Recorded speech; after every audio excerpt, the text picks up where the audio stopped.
Hi, my name is Zach. Hi everyone, my name is Farzan, and we're going to be talking about the design of a push-pull TIA that we did for the project of this class. So here we are showing you the basic schematic of the design. It has, the first stage is a push-pull, and the second stage is a very simple common source. The interesting thing about this topology was that we were able to double the GM of the first stage with one DC current. So we were getting double the GM for one DC current. And the other interesting part was that basically we had a very large loop gain, because the loop gain was basically GM times R out, where GM is the sum of the two GMs and R out is basically the R out of the M1 and M2. And the other interesting fact about this circuit was basically that RF here is acting like a DC feedback too. So if you notice here, there won't be any current flowing through RF. So as a result, VGS1 and VGS3 will be always the same. So this circuit was very ideal for biasing too. We could basically just have one biasing point and everything was set. So regarding finding that biasing point, as you can see again, we plotted VGS1 respect to FD and GM over ID of the transistors to find the optimal FD for these transistors. Since we had two NMOSs and one PMOS, we focused more on the NMOS FD rather than the PMOS FD. So as a result, we biased the transistors around 0.77 volts, which is that peak region right there. And that's basically it for this slide. At this point, we started doing the analysis of the circuit. At the very beginning, we find out that we can't do two-port analysis, which was a bummer because we couldn't look at the position of the poles exactly. And the reason that we couldn't use two-port analysis was we had a very large feed forward. And at that point, we started doing basically return ratio analysis. So all the equations of the return ratio analysis is shown here. We modeled the first circuit that is shown, like the push-pull circuit, as a simple common source, with the GM being the sum of the two GMs and the resistance and the output being the R out of the M1 and M2. And then the rest of the equations are shown here. After that, we basically did some MATLAB scripting that Zach will basically talk about. So as Farzan mentioned, we basically derived all these return ratio equations and then used MATLAB to actually do the optimization. And first, we looked at the two bandwidths independently of the first stage and the second stage. And you can see here on the first stage, we did a sweep of RF, which is the feedback resistance, and the bias current for that stage. And this bandwidth is only the first stage's bandwidth that we plotted here. And you can see that the first stage has a really good bandwidth when IB1 is in this range of 2 to 4 milliamps and when RF is made small.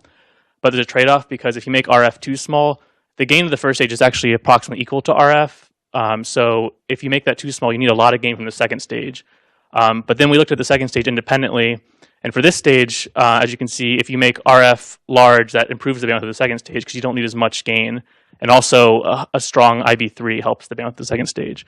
So there's clearly a trade-off with the RF here. So what we wanted to do is make another plot where now we're looking at the entire bandwidth of the circuit while sweeping RF and IB3. And for that one, we're going to keep IB1 constant at 3 milliamps, since that's the ideal range for it. So here you can see this composite plot. And there's clearly a maximum right here where RF is about 235 and IB3 is 2 milliamps. And it's kind of counterintuitive that IB3 is smaller here, because you would think that with more current, you can improve the bandwidth. But it turns out for this topology, if you increase this IB3 too much, then this has to be a large transistor, which adds extra capacitance to the first stage. So overall, it actually has an ideal point right here. So at this point, we were able to get about 5.24 gigahertz, which is pretty much the maximum we could pull out of this topology. So at that point, we wanted to see what we could do to make it even better. So we decided to replace that second drain resistance with a active inductor, which is essentially a diode-connected device, except you have a RC at the gate. So what this does is it essentially acts, it creates a zero before the pole, so you get this inductive effect here, and you can use that to extend your bandwidth.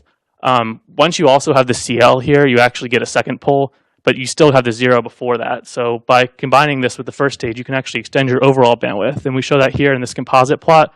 So if the first stage is the red curve, you can see that by adding this zero slightly before that, you get a peak in the overall response, and you can extend your bandwidth by about 10% further if you position that zero correctly, which we were able to do with this equation here. So at this point, we basically figured out what are the optimal points. And since we introduced new components such as the active inductor to the circuit, we actually had to re-optimize everything. So at that point, we created another plot that we were sweeping RF versus RX. And knowing those values, we basically could recalculate the size of all the transistors and find a CX value that would basically position that 0 right before the first pole of the first stage to basically give us that extra bandwidth that we were looking for.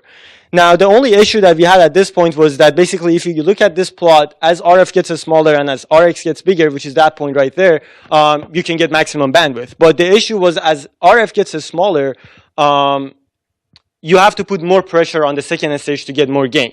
And the sizing of those transistors at that point wouldn't work out because basically the ratio, in order to keep that ratio to get the gain that we need, we had to find the minimum RF that we needed, which basically after doing some calculations, we figured out that minimum RF is around 333 ohms. And after that point, we figured that point that is shown right there to be the optimal point for the maximum bandwidth that we needed to have. After that, we basically, we were done with the design. One other thing that we did was, if you look at this slide here, the two NMOSs are actually sharing drain and source.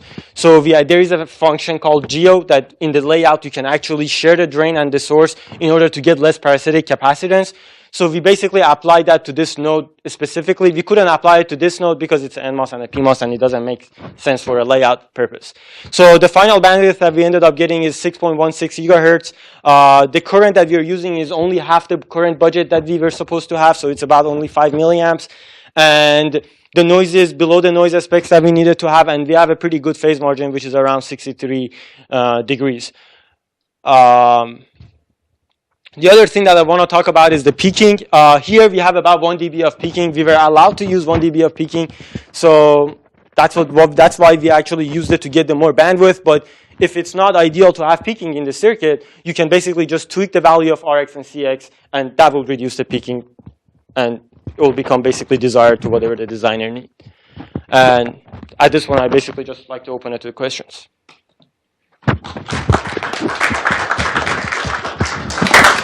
Questions? I have one. Yeah, sure. If you go back to your input stage, your current will vary all over as your process changes. Isn't that going to affect your, your overall circuit performance if you have to do it for a real application?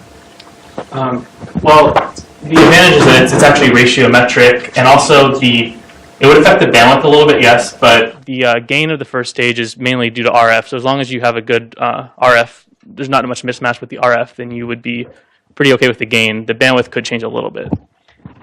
And the second stage, as we showed, the gain is actually the ratio of M3 and M4, which if there's any process variations, it's going to be a ratio. So again, there shouldn't be that much problem at the last stage. Were there any design specs for harmonic distortion or anything like that? That was not a requirement. That was not a requirement, but based on because we have a very large loop gain actually, our loop gain is around 25 dB based on our calculation. And if we show you the transient response, it actually looks very nice because we had a very large loop gain, which actually gave us pretty good sensitivity. Okay, I have a question about the phase margin you got.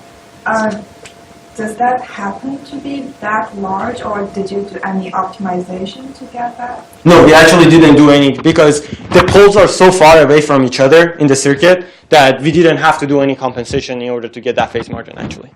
So you just have to be 60%. Perfect. Yeah. Maybe the final question.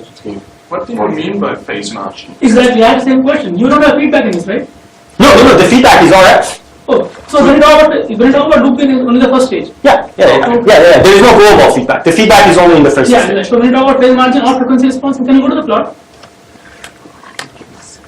Is that plot showing only the first stage? No, this is the plot of the whole thing. But then Yeah, okay. It's more feedback. And the peaking that you see right there is due to this, Which is intentional. Okay, but that phase margin is only of the first stage, right? When you talk about phase margin, Yeah, the phase margin is the first stage. or the loop gain, right? Only the first stage you talk about. First stage, yes. Okay. Okay, thanks.